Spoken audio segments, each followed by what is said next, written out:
Hello বন্ধুরা, দেখো কিরকম সন্ধ্যাবেলায় বৃষ্টি হচ্ছে। আকাশটা দেখো, একদম ওয়েদারটা কিরকম।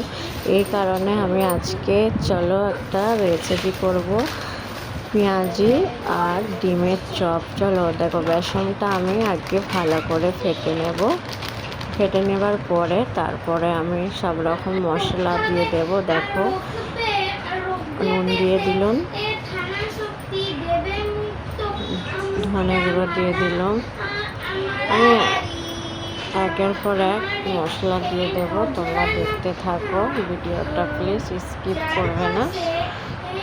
ভালো লাগলে একটা লাইক করে দিও, একটা সাবস্ক্রাইব করে দিও, একটা ছোট্ট কমেন্ট করে দিও। সবাইকে যেরকম যারা লাইক কমেন্ট শেয়ার করো প্লিজ, তাদের মধ্যে আমাকেও একটু সাপোর্ট করে দাও। তোমাদের সাপোর্টের অনেক দরকার। যে যেখান থেকে দেখবে সবাই একটা করে কমেন্ট করে দিও। কিছু ভুল হয়ে থাকলে ওইটা আমাকে বলে দিও, কিন্তু প্লিজ তোমরা আমার ভিডিওটা দেখো, ভালো লাগবে। বৃষ্টির দিনে বলো, একটু চা আর পেঁয়াজি আর পকোড়া না হলে কি ভালো লাগে। তাই আমি দেখো ডিম আর আলুটা একসাথেই সিদ্ধ করে নিয়েছিলাম।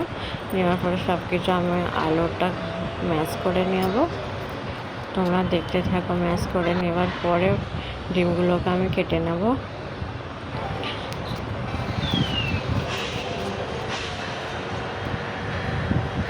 ডিমগুলো কেটে নেবার পর কেটে নিয়েছি, আলুগুলো আমি করে নিয়েছি।